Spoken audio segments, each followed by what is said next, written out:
Thank you for coming today. The Winnebago County State's Attorney's Office would like to announce charges against David R. Stevens, age 30. David R. Stevens is charged with 12 counts of first-degree murder and 1 count of unlawful use of a weapon.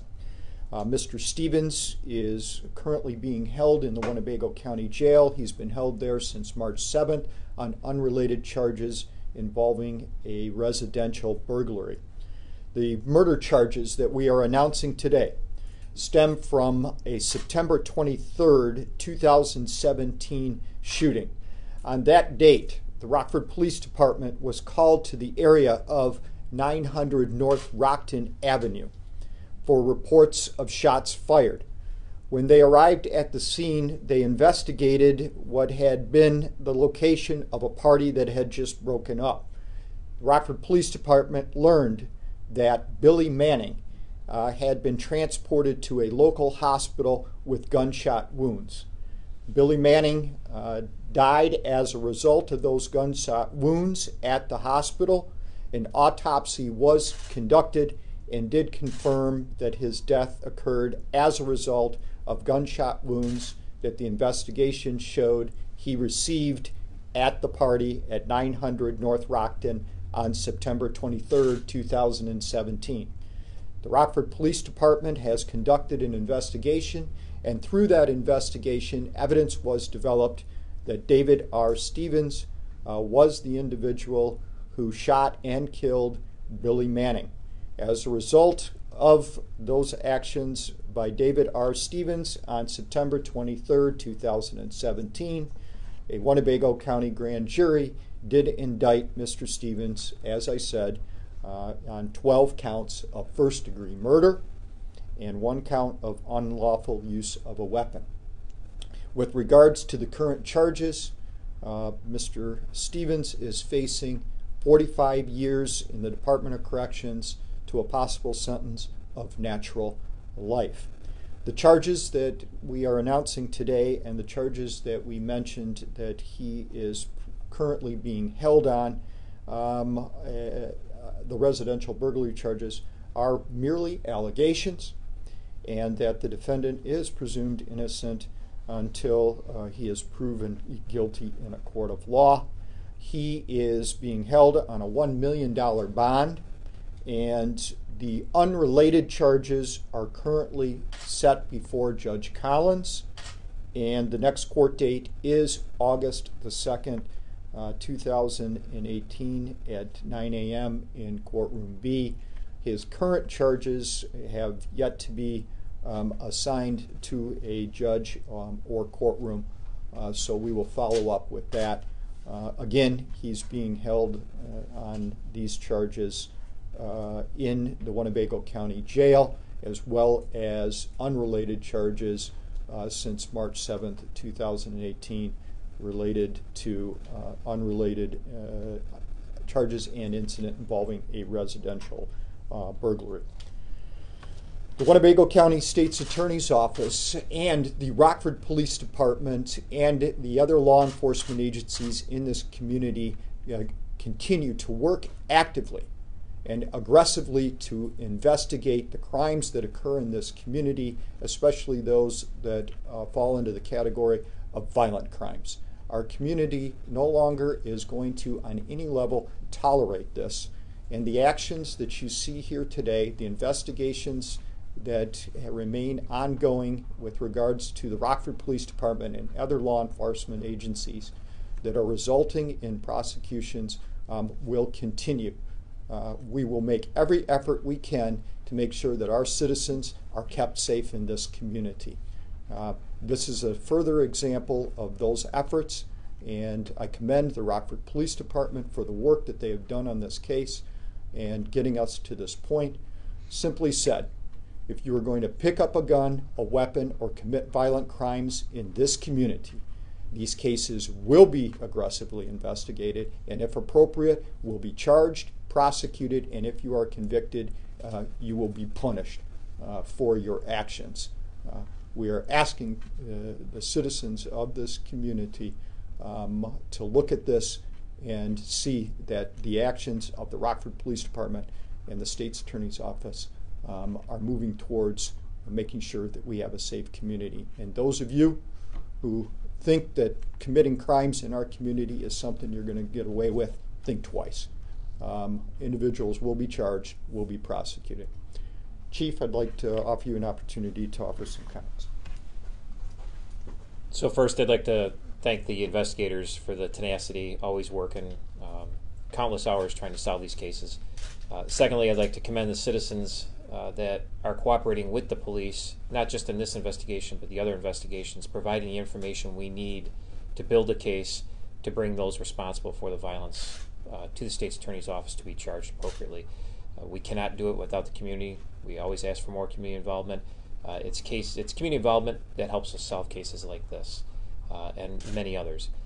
The other thing I would throw out there is this is another example of late night, middle of the morning, large parties where huge groups of people are hanging around and violence perpetuates from them. We just had another one recently over the weekend, and we've had several at hotels.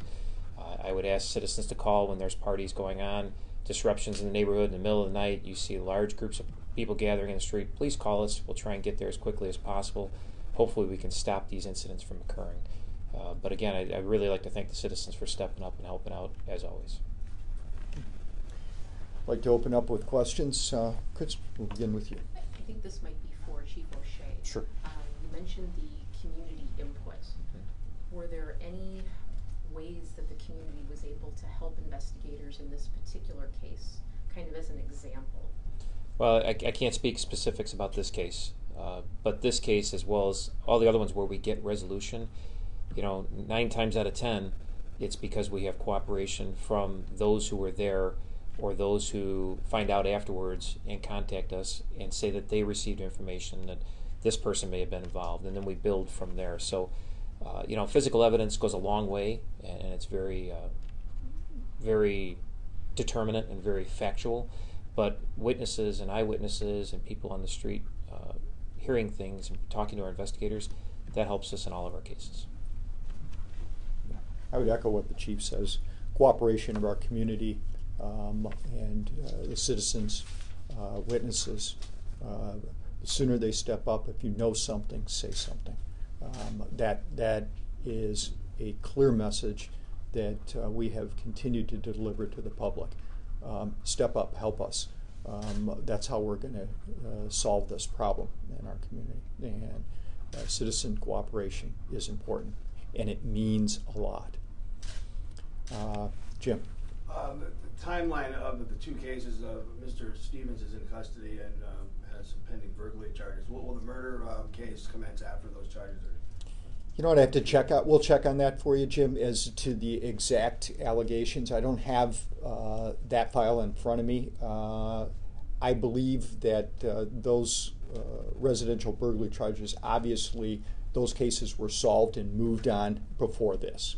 Now, where they fell as to the allegations with regards to the September 23rd shooting, I'd have to verify that for you. I don't want to just ballpark it. Unless Marilyn knows. No? Okay. She says no comment. We will check on it for you, Jim, and I'll let you know. I'll have Katie follow up for you because I want to make sure we get it right. I want to check the indictment, and I want to ballpark the dates. So I apologize, I can't answer that right now. We'll move around the circle here. Brittany? Was there anything particularly difficult about this investigation, or is this just a standard amount of time that it takes for you to come to this kind of conclusion? As I've mentioned in the past many times, every investigation takes the amount of time necessary to resolve it. It's like a fingerprint. It's individual. We don't assign or predetermine time deadlines to solve investigations. We do never move to a rush of judgment. We always want to make sure that our investigations are thorough and complete and appropriate. This is the amount of time that this one took. There is nothing that is particularly fast or slow about the investigation. It's just how much time this particular investigation took to complete. Again, I think the Rockford Police Department did a terrific job. They work very closely with the state's attorney's office on all cases. In fact, I can tell you, outside of the necessity to get together on a more regular basis because of some urgency, the Rockford Police Department is here meeting with our criminal bureau team led by Marilyn at least once a week on all cases. So I have nothing but praise for the Rockford Police Department's efforts here. Questions for you? I just have one more. Sure, Courtney. Is there any particular difficulty that is posed whenever you're investigating a party where something happens where there's so many people who are in one location at one time? I'm going to ask the chief to speak to that because I do think there's a comment there. Yeah. So anytime there's multiple witnesses and there's 10, 20, 30, 50, 100 people, obviously it's more time consuming for the investigators and the officers responding to the scene. You can imagine it's a little hectic when there's 50 people in the street and there's gunfire. Everybody's running every which way and the officers are trying to ascertain who's who. And sometimes people are cooperative then and sometimes they're not. And then after the fact, sometimes they are cooperative when they're not maybe under so much peer pressure. And we don't care when people talk to us. We just ask that they do talk to us.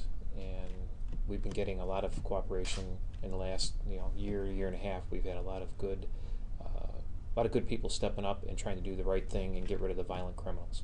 And we're not trying to target low-level property crimes and drug crime. We want the violent individuals out of this community. Everybody does. So I applaud everybody for helping us do that. Is there any indication of how the shooting occurred, if it was targeted at Manning or if it just happened to hit him? Yeah. I'm not going to get into the details because it's an ongoing prosecution and always an ongoing investigation as long as the prosecution proceeds. I'm going to go back to talking about the concerns we have with large parties and the unfortunateness that sometimes these large parties bring individuals that come with weapons and matters escalate and result in people getting injured, shot, and sometimes unfortunately killed. And so the warning goes out to the public.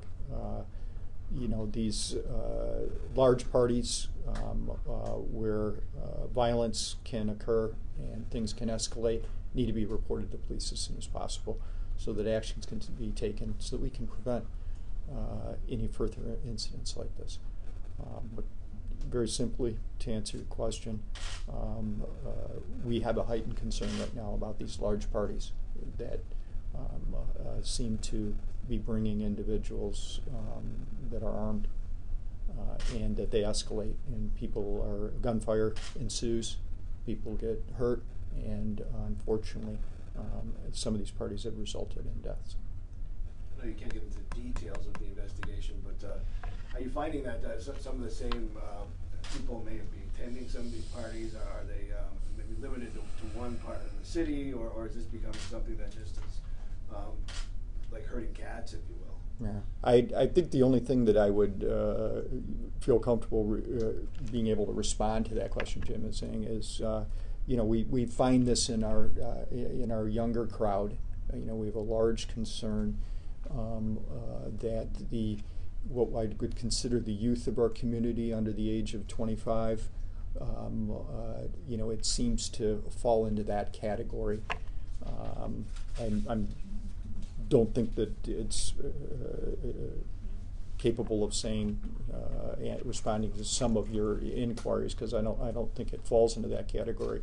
But it does seem to be, unfortunately, the youth of our community, putting together these parties, whether they are at the spur of the moment or planned. Again, they seem to draw large crowds.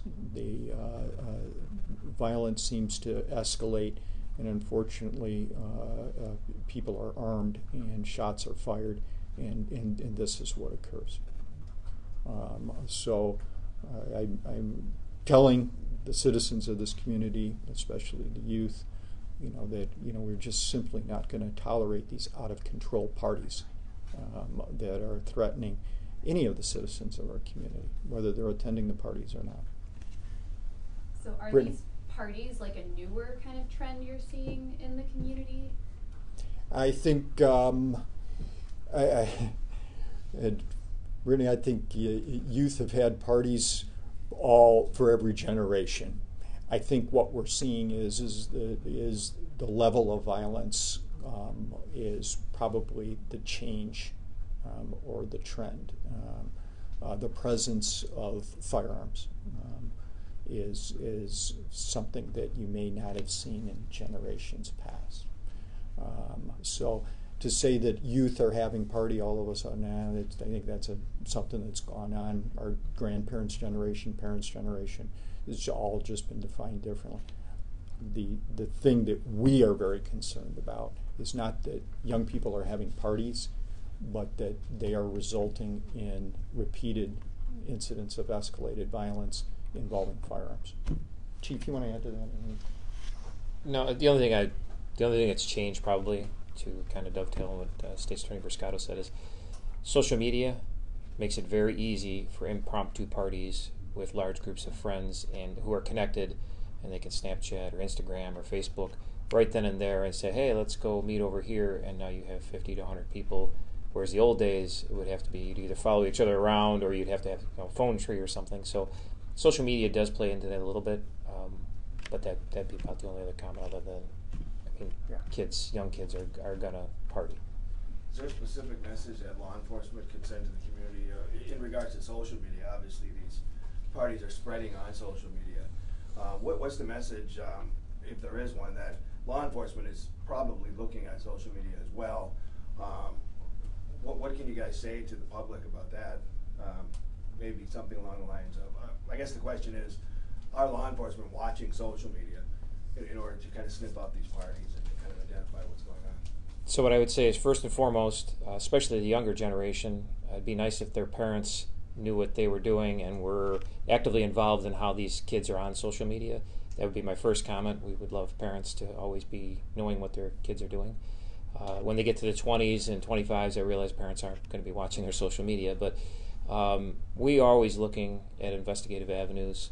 But there are technology, as you see in the media and everybody knows, technology, it limits a lot what we can do without lawful, without search warrants and other things. So this kind of goes back into when people get those impromptu parties or any of those messages, feel free to forward them to us, send them to us on Facebook, Snapchat, Instagram.